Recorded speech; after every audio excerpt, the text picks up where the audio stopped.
Welcome to Wisdom for the Present, where we take ancient truth and bring it into clear, modern understanding. This episode uses AI-generated narration based on human-researched and written material. Thank you for joining us. When you walk into an ancient, old-growth forest, your eyes are immediately drawn to the canopy. Oh, absolutely. Right. You look up at these massive towering trees that just seem to hold up the sky itself, and they've weathered storms for centuries. They provide the shade, the structure for the entire ecosystem below them. But then you have to ask, what happens when one of those colossal trees finally falls? Exactly. The ground shakes, the canopy is torn open, and suddenly there is this blinding flood of sunlight where there used to just be shade. And in that new light, a brutal, desperate scramble begins. Every sapling, every vine, every weed rushes in to fill that power vacuum. It's a ruthless competition for survival. It really is. And that is exactly where we're starting today. We're taking an exclusive, in-depth, deep dive into the Apocrypha. Specifically, we're looking at the first book of Maccabees, picking up the narrative right at chapter 9, verse 23, and we're going to follow this fractured nation all the way through to the end of chapter 16. Because the great canopy tree of this historical text has just crashed to the earth. Judas Maccabeus. Judas Maccabeus, yeah. The legendary revolutionary leader, the hero who led a ragtag militia to reclaim the temple from an empire, he's dead. He fell in battle. Right. The giant is gone. So the mission of our deep dive today is to look closely at how his surviving brothers, Jonathan and Simon, navigated this incredibly volatile world left in his wake. Because we want to extract the core wisdom from their story. Like, how do you lead? How do you survive? And frankly, how do you actually build a lasting peace when the ground beneath your feet is constantly shifting? Well, because the environment they're stepping into isn't just sad, it's practically apocalyptic. We are dropping into a world of absolute chaos. There's a massive power vacuum, an empire bearing down on them, severe internal division, and on top of all of that, a devastating famine. A perfect storm. It is the perfect storm of crises.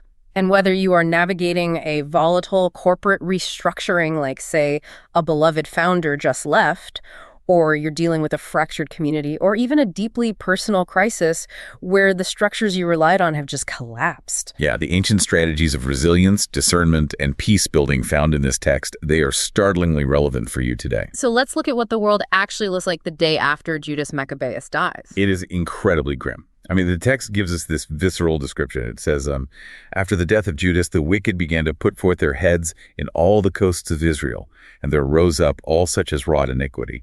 Wow, put forth their heads. Yeah, the Greek and Hebrew idioms here paint a very specific picture. Imagine people who had been hiding in the shadows, right? Yep. Keeping their ambitions entirely in check while the great leader was alive. Because they were terrified of him. Exactly. And suddenly, they feel emboldened to step out into the light. The Syrian general backsides. He immediately seizes the momentum. He starts ruthlessly hunting down any known friends and supporters of Judas. He installs the apostate, Hellenizing factions as the lords of the country. And I think we need to pause on that term, Hellenizing factions. Right, because it explains so much of the bitterness here. This wasn't just a war against an outside empire. This was a vicious civil war. It was neighbor against neighbor. Yeah. The Hellenizers were locals who wanted to assimilate into the dominant Greek-Syrian culture. They wanted the gymnasiums, the Greek philosophies, the political favor of the empire. And they were totally willing to abandon their ancestral laws to get it. So when Bacchides makes them the lords of the country, he is weaponizing the local population against the loyalists. He takes vengeance on the remaining resistance, using them, as the text says, despitefully. And just to add insult to injury, nature itself turns against them. The famine. Right. Verse 24 says, in those days also was there a very great famine, by reason whereof the country revolted and went with them. I want to dig into that specific phrasing, the country revolted. Yeah. The source material provides a fascinating translation detail here. The Greek reads that the land made peace with them. Some scholars, looking back at what the original Hebrew might have been, suggest the word for famine and murmuring look very similar. Oh, interesting. But the consensus, especially supported by the historian Josephus, is that the text means the land itself, through this terrible famine, basically allied itself with the enemy. That paints such a bleak psychological picture. The land betrays them. The people were starving. And we know from history that when a population is facing mass starvation, Ideological loyalty almost always takes a backseat to raw survival. You can't eat ideology. Exactly. The famine pushed the everyday populace to capitulate to Maccabees and his puppet rulers simply to get bread. It's the ultimate low point. The text says it was a tribulation such as had not been seen since the time a prophet had last appeared among them. So in this desperate moment of starvation and persecution, the remaining loyalists gather together and they go to Judas's brother, Jonathan. Right. They say, "We have no man like Judas to go out against our enemies. You have to be our prince and captain." And Jonathan takes the governance. He rises up in the stead of his brother. Now, if this were a Hollywood movie, this is the exact moment Jonathan gives a rousing speech, grabs his sword, rallies the starting troops, and marches straight on the capital to avenge his brother in a blaze of glory. A huge cinematic battle scene. Right. That's the narrative we are wired to expect. But he doesn't do that at all. No. What is fascinating here is the sheer pragmatism of his leadership. Yeah, Maccabees gets wind that Jonathan is the new leader and immediately seeks to kill him. And Jonathan, along with his brother Simon and their followers, they do not try to hold their ground. They don't make a heroic last stand. They flee. They run entirely out of the populated centers and retreat into the wilderness of Tekoa, pitching their tents by the water of the pool Asphar. They lead from the margins. They just completely remove themselves from the center of power. They recognize that true leadership, especially in the wake of a catastrophic loss, sometimes requires retreating to the margins to rebuild strength, rather than fighting a vain, losing battle in the center. We have to understand what the wilderness meant in the ancient mindset, though. Right, the Judean desert, specifically Jeshimon, the desolation. It is a harsh, unforgiving landscape of deep ravines and barren rock. It is a place of testing. But crucially, it's also a place of preservation. You cannot rebuild an army if you are wiped out trying to defend a symbolic capital. You simply do not have the manpower or the food to hold. That makes total sense strategically, but then we hit a narrative point in the text that is highly uncomfortable. It's an obstacle to our modern sensibilities, and I really want to push back on it. Okay, let's get into it. So, while they are out in the wilderness, Jonathan sends his brother John to ask their allies, the Nabateans, to store their heavy baggage. Just a logistical move. Right, they were just trying to secure their supplies, but John is ambushed and murdered by a local tribe, the children of Jambri. A brutal, senseless killing of a brother who is acting as an envoy. And the reaction of Jonathan and Simon is equally brutal. They get word that this same tribe, the children of Jambri, are celebrating a massive high-status wedding. A huge event. They are bringing the bride, who is the daughter of one of the great nobles of Canaan, with a great train and musicians. So Jonathan and Simon hide in the mountains. They wait for the wedding procession, the bridegroom, his friends, the drums, the instruments, and they leap out of an ambush and absolutely slaughter them. The text says, "Thus was the marriage turned into mourning, and the noise of their melody into lamentation." They take the spoils and they leave. So what does this all mean? Can we find any value in this, or is it just ancient tribal violence? Because looking at the slaughter of a wedding party today, it is horrifying. Oh, modern listeners will and absolutely should rightly resist this violent retribution. I mean, if we connect this to the bigger picture, we have to engage with wisdom, with discernment. We have to separate the era from the lesson. Exactly. We must distinguish enduring spiritual or practical wisdom from the harsh, brutal realities of ancient blood feuds and geopolitical survival tactics. The action itself, ambushing a wedding party, is inextricably bound to the merciless world of the 2nd century BCE. Because in an honor-shame culture, a wedding is the ultimate display of family honor and future lineage, right? Yes. Destroying it destroys the rival clan's future and their public standing. In that specific historical context, showing weakness or failing to avenge a murdered brother meant your entire faction would be perceived as easy prey. You'd just be wiped out by the surrounding tribes. Right. It was a language of power that the ancient world understood. So we obviously shouldn't look at the action itself as a template for leadership. We aren't advocating for scorched earth retaliation. Far from it. But the underlying human reality that the author is capturing is profoundly relevant. It illustrates the consuming, cyclical nature of grief and retaliation. When you are in the wilderness of grief. Yeah, when you have lost everything. Judas is dead, the nation is fractured, and now another brother, John, is murdered. The impulse to strike out, to turn someone else's melody into lamentation because your own heart is broken, is a very dark, very real human instinct. It shows us that these heroes of the text were not sanitized, flawless figures. No, they were deeply traumatized men operating in a world of normalized violence. Let's translate this broader ancient context into a 21st century reality. Think about inheriting a failing project or stepping into a leadership role right after a beloved, charismatic leader departs. Which happens all the time. Right. Maybe you are the new manager taking over after a beloved founder was pushed out, or you are taking over a community organization after a massive public scandal. You're stepping into a power vacuum. You are facing a modern-day famine, maybe severe budget cuts, plunging morale, mass resignations. And your instinct, driven by the pressure of the moment, will be to try and prove you are just as good as the person who came before you. Oh, absolutely. You will want to win a quick, highly visible victory in the center of the organization to legitimize your rule. You'll want to fight bad guys head on. But Jonathan's wisdom here is the strategic retreat. Sometimes the bravest thing you can do as a new leader is to look at the situation and say, we cannot win this fight right now. We are retreating to the wilderness. We're going to preserve our core team, protect our remaining resources, and rebuild from the margins away from the spotlight. It challenges the conventional wisdom that you always have to be on the offensive. It raises a compelling question to reflect on. When you are thrust into a crisis, or when you suddenly inherit a fractured situation, do you feel compelled to immediately win and prove yourself? Or can you allow yourself the strategic patience to retreat to your own wilderness to gather your strength? Right, to assess your true resources and let the initial wave of chaos pass over you. Because if you stay in the center during the famine, you'll be forced to compromise your core values just to get bread. You'll end up assimilating just to survive. Which sets the stage for a massive geopolitical shift.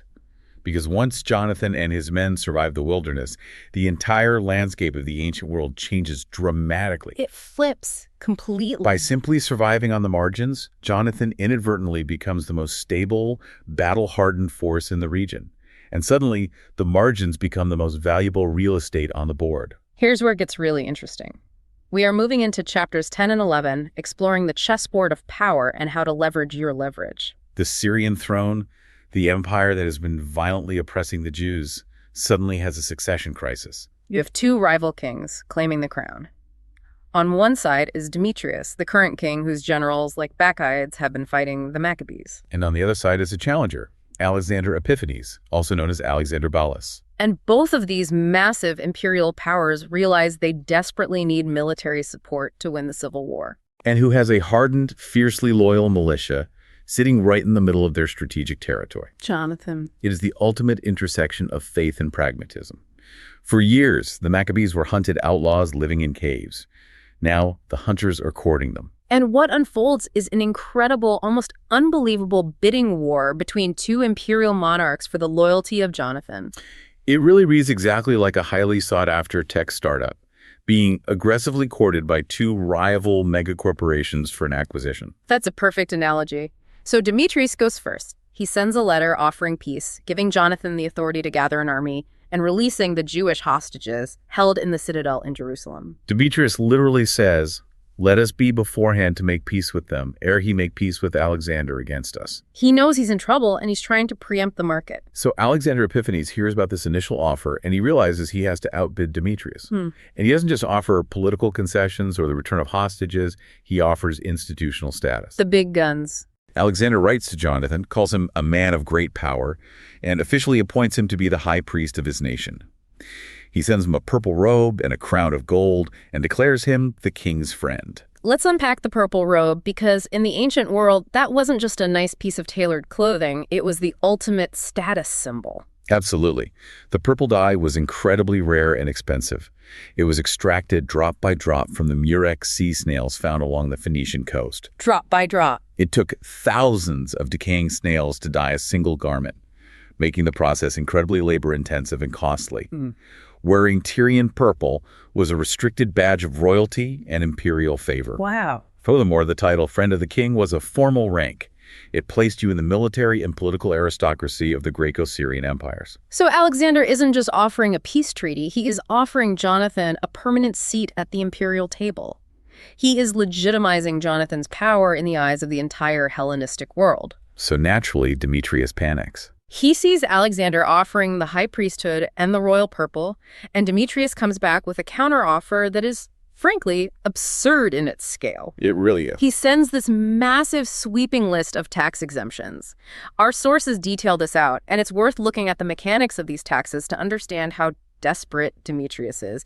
He promises to release them from the salt tax, which was a massive revenue stream. The salt tax was collected from the vast salt deposits left by the spring floods around the Dead Sea. Salt was essential for preserving food, for religious sacrifices, and for daily life. So controlling and taxing it was a primary way the empire extracted wealth from the poorest citizens. Exactly. Demetrius also exempts them from crown taxes, which were direct tributes paid to the king. He releases them from the third part of the seed and the half of the fruit of the trees, literally taking a huge percentage of their agricultural output. And he promises to annex 3 neighboring provinces into Judea, expanding their borders. He promises to give the major coastal city of Ptolemais to the sanctuary to pay for its expenses. He offers to pay for the rebuilding of the walls of Jerusalem out of his own royal accounts. He even says he'll draft 30,000 Jews into the royal army and pay them royal wages, effectively funding Jonathan's entire military out of the Syrian treasury. It is a dizzying list of promises. I mean, if Demetrius actually fulfilled even half of them, it would essentially mean the complete financial and political independence of Judea. Right. He is offering to dismantle his own empire's economic grip on the region just to keep Jonathan away from Alexander. But what's fascinating here is Jonathan's response. Because when you are offered the moon, the crucial skill is discernment. Verse 46 is the turning point of this whole negotiation. It says, "Now when Jonathan and the people heard these words, they gave no credit unto them, nor received them, because they remembered the great evil that he had done in Israel, for he had afflicted them very sore." They didn't believe a single word Demetrius said.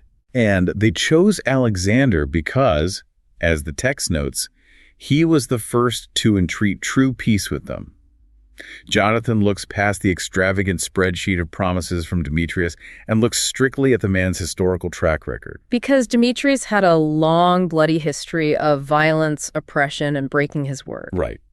Alexander, while certainly an opportunist looking out for his own throne, had no such historical baggage with the Jews. I love the startup analogy here. Demetrius is the giant legacy corporation that has been trying to sue your startup into bankruptcy for 5 years. They've poached your staff, they've undercut your pricing. They've been completely ruthless. But now that a new, well-funded competitor, Alexander, is trying to acquire you, Demetrius suddenly offers you a massive buyout with all these phantom stock options that vest in 10 years and promises of complete creative control. And Jonathan realizes those options are never going to vest. Demetrius is just trying to neutralize a threat. The moment Demetrius wins the civil war, he's going to tear up the contract and go right back to oppressing them. If we connect this to the broader picture of human wisdom traditions, it aligns perfectly with the teachings of Sun Tzu in The Art of War. Oh, how so? Sun Tzu emphasizes that a victorious general must intimately know his enemy and the true nature of his alliances.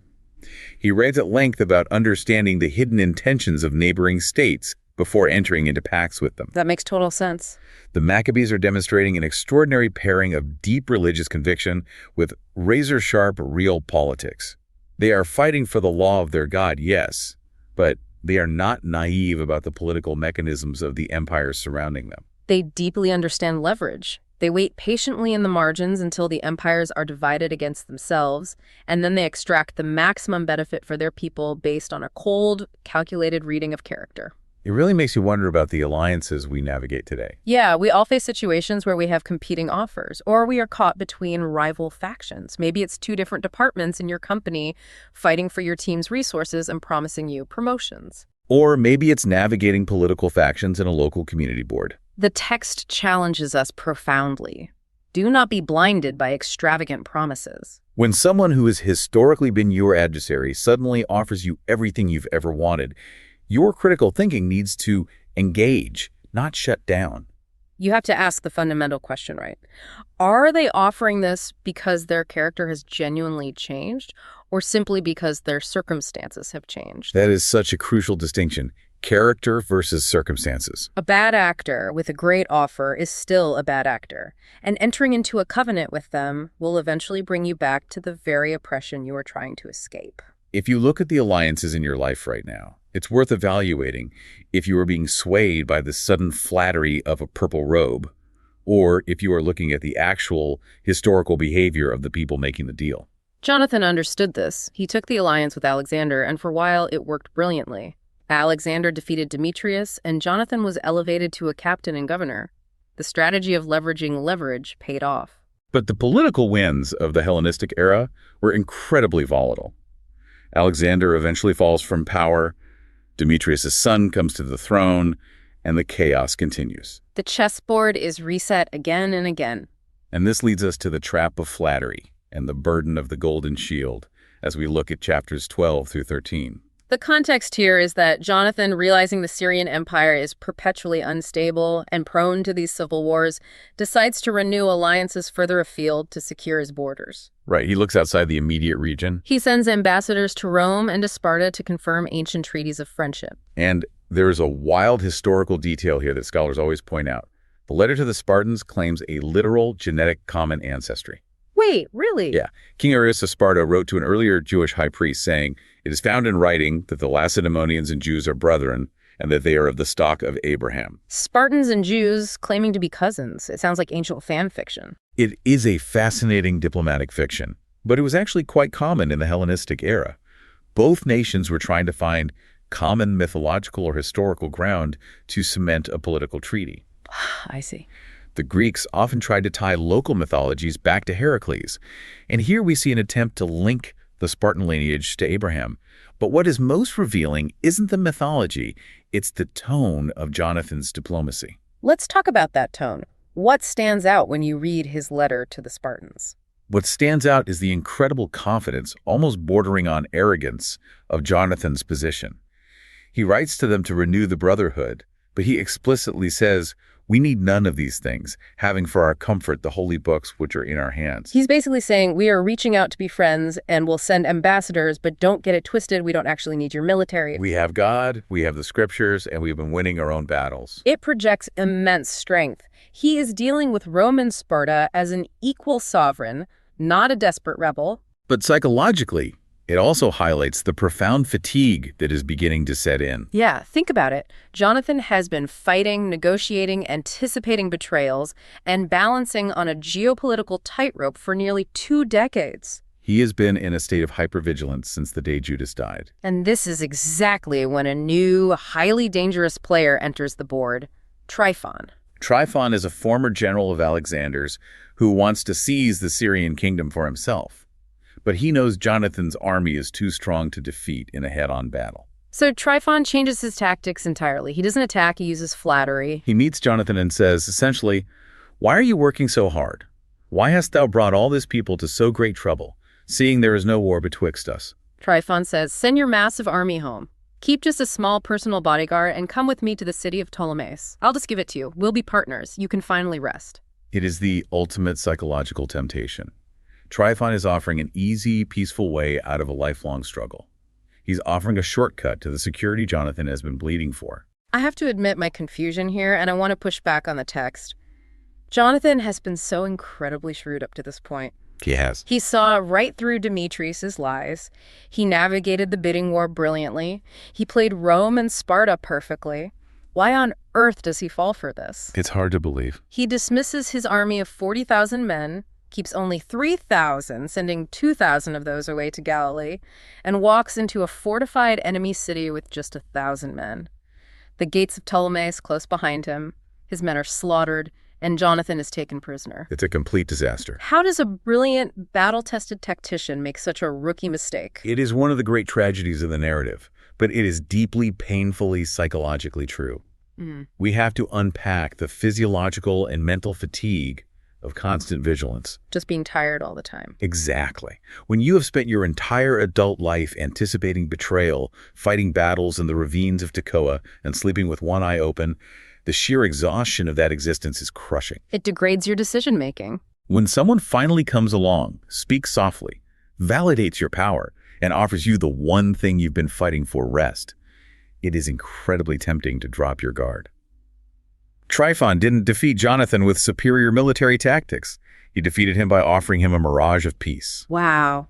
It's like a boxer in the 12th round of a grueling championship fight. He just drops his hands for a split second because his shoulders are simply too tired to hold them up anymore, and he gets knocked out by a slow punch he would have easily dodged in the first round. Precisely.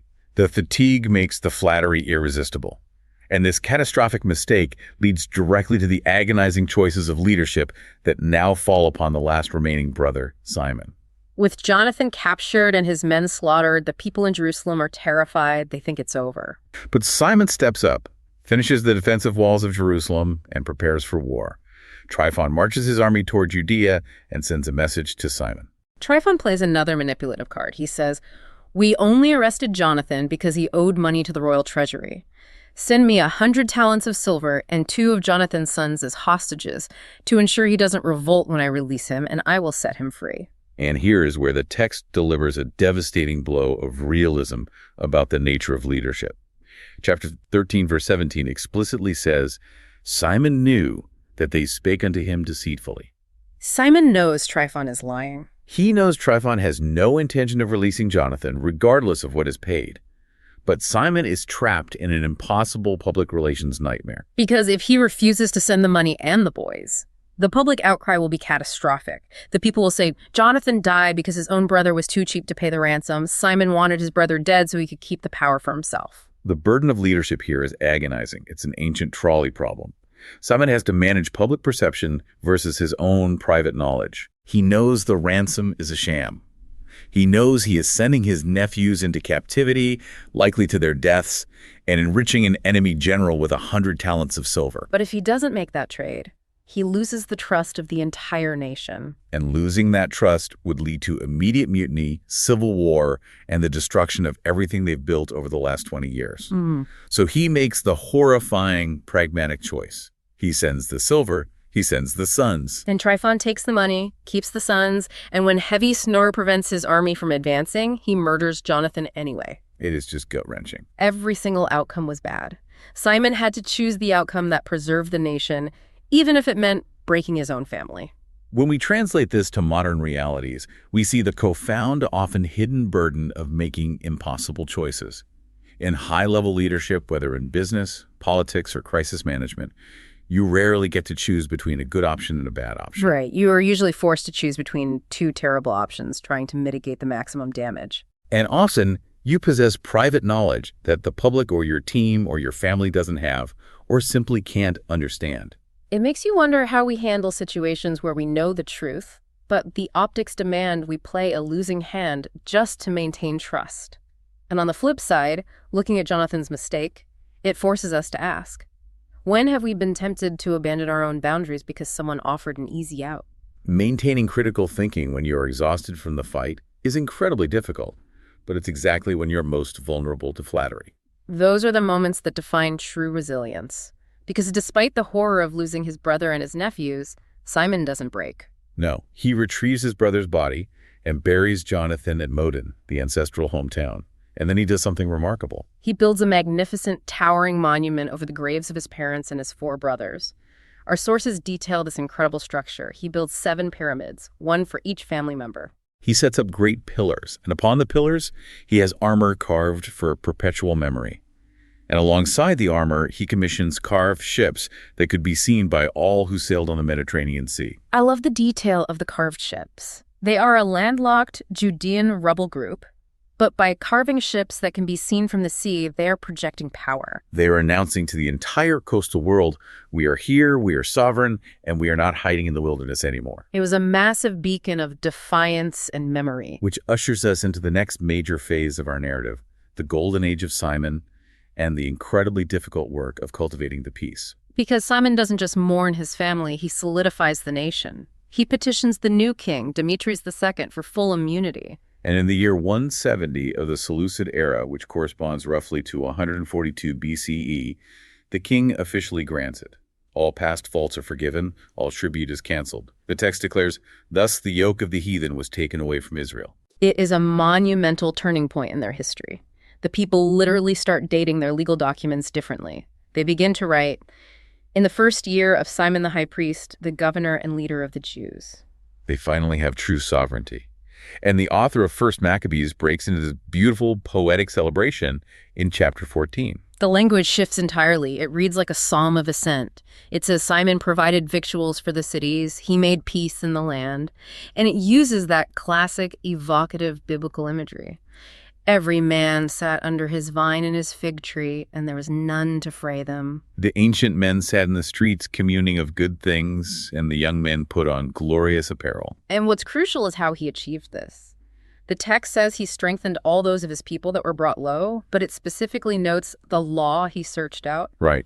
Simon didn't just know how to tear down enemies, he knew how to build a society. That is a vital distinction. The skills required to win a guerrilla war are entirely different from the skills required to cultivate a lasting peace. Judas and Jonathan were brilliant wartime tacticians and diplomats.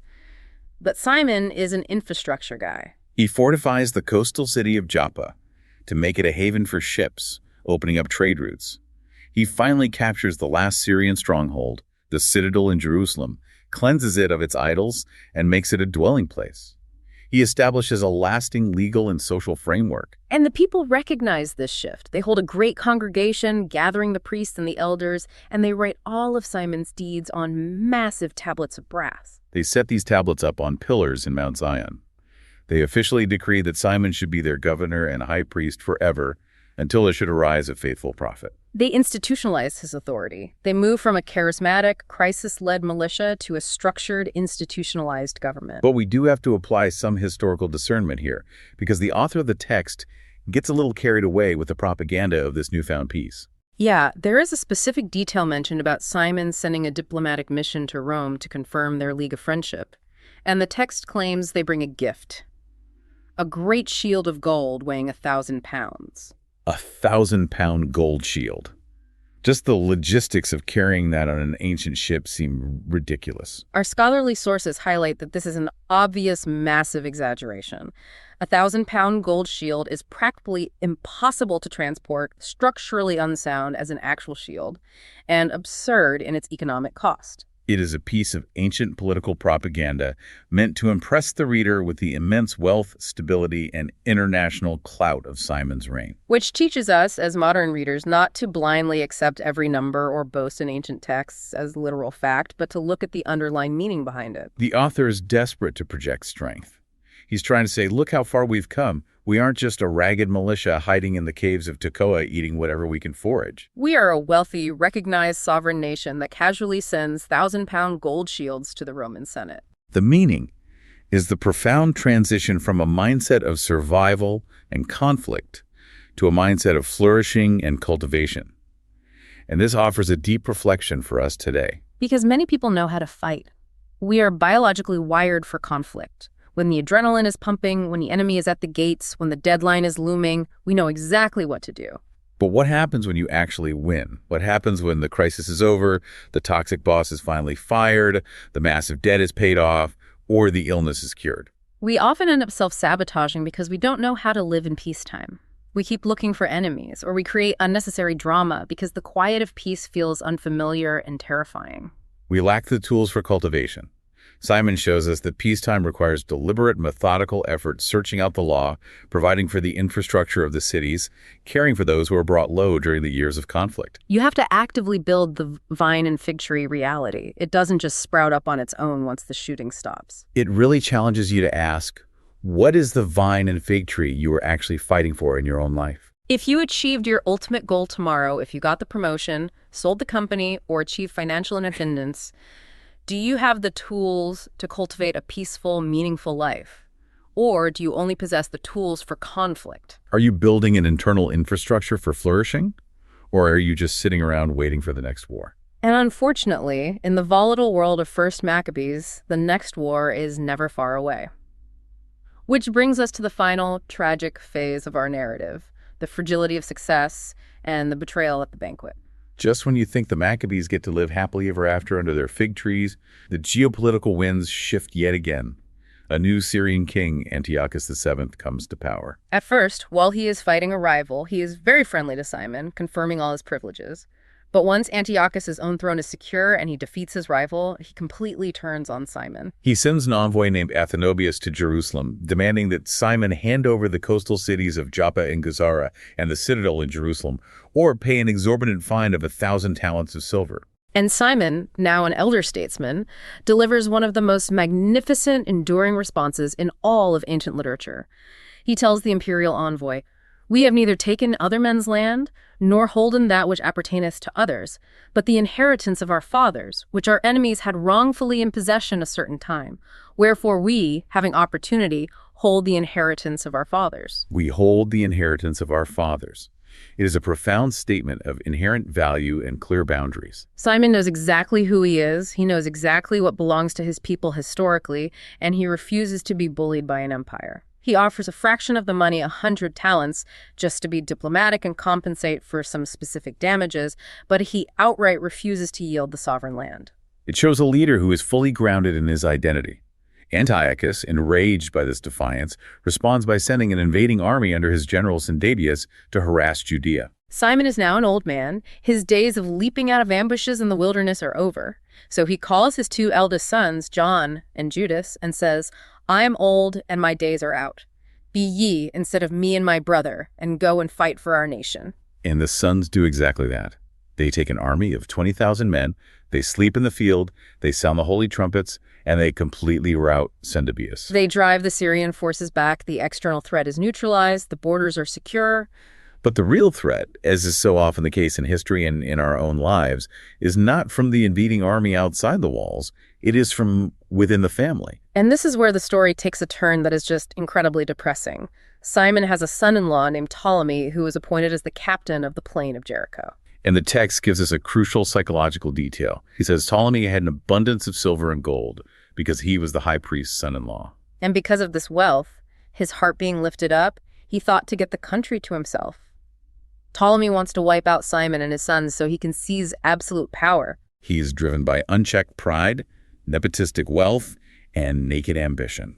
Simon, acting as a diligent governor, is touring the cities to ensure their good order. He comes down to Jericho with 2 of his sons, Maccabees and Judas. Ptolemy invites his father-in-law and his brothers-in-law to a banquet at a small fortress he built called Daucus. He receives them deceitfully. He waits until they have eaten and drunk heavily, and then Ptolemy and his men rise up, take their hidden weapons, and murder Simon and his 2 sons right there in the banqueting hall. The author summarizes the horror of it by writing, in which doing he committed a great treachery and recompensed evil for good. It is a bloody Shakespearean betrayal in an intimate setting. I have to say, reading this ending feels like a massive punch to the gut. Think about all the sacrifices of Maccabeus the father, Judas, Jonathan, and now Simon. Decades of blood. Decades of blood, starvation, and tears to finally achieve the vine and fig tree, and it all ends with the last great patriarch being butchered by his own son-in-law over greed. It's a very bitter pill to swallow. It is a bitter pill. But we have to reframe how we view this ending. The text isn't trying to give us a fairy tale. It is being brutally, unflinchingly honest about the human condition. It is showing us that external success, political heights, and secure borders do not insulate you from human greed and the darkness of the human heart. You can build the highest walls in Jerusalem, you can defeat the greatest Syrian generals, and you can secure treaties with Rome, but you cannot legislate away the pride and ambition of a family member sitting at your own dinner table. External boundaries are often so much easier to defend than internal ones. You can see the Syrian army coming, you can't always see the ambition of the person pouring your wine. Exactly. The most profound betrayals almost always come from within our trusted circles when ambition goes unchecked. Simon successfully defended his nation from the might of a global empire, but he completely failed to see the danger in his own son-in-law. It's a tragic reminder of the extreme fragility of success. You can do everything right strategically, you can search out the law and care for the poor, and still fall victim to the free will and malice of another person. We do this in our own lives, too. We spend so much energy fortifying our careers, our finances, our external reputations. We are busy building our own walls of Jerusalem to keep out the Bacchides and the Tryphons of the world. But we often ignore the internal dynamics of our closest relationships, assuming that because we are successful externally, we are safe internally. It forces us to examine our own lives. How do you maintain vigilant, healthy boundaries even with those closest to you, without losing your capacity to trust? How do you recognize when someone's heart is lifted up by wealth and pride before it leads to betrayal? It is arguably the most difficult balancing act of the human experience. That brings us to the end of the text. Simon, the great builder, is dead. But the story doesn't end in total darkness. Ptolemy immediately sends assassins to the city of Gazara to kill Simon's remaining son, John Hyrcanus. But John gets warned ahead of time. He realizes what has happened, and he acts decisively, killing the assassins before they can kill him. And John Hyrcanus inherits this incredibly complex, blood-soaked legacy. The text of First Maccabees ends right there, abruptly looking to the future. It says, concerning the rest of the acts of John, his wars, and the building of the walls which he built, behold, these are written in the chronicles of his priesthood, from the time he was made high priest after his father. It's like the passing of a baton, heavy with both triumph and immense trauma. The canopy tree has fallen again, and a new leader is standing in the sunlight. I want to leave you with a final thought to mull over based on that exact point. John Hyrcanus steps into the exact same power vacuum his father and his uncles faced. He inherits the peace and the infrastructure they won, but he also inherits the cycles of betrayal, the political volatility, and the violence that won it. And the text points us to his chronicles. Every single one of us is inheriting a legacy from our parents, our mentors, our industries, our cultures. Some of that legacy is beautiful, like the courage of Judas or the infrastructure of Simon, but some of it is deeply toxic, carrying the baggage of unchecked ambition or cyclical violence. The challenge is to look closely at what legacy you are inheriting. Do you have the self-awareness and the power to stop the cycles of betrayal and trauma you are handed? Or are you doomed to repeat them in the chronicles of your own life?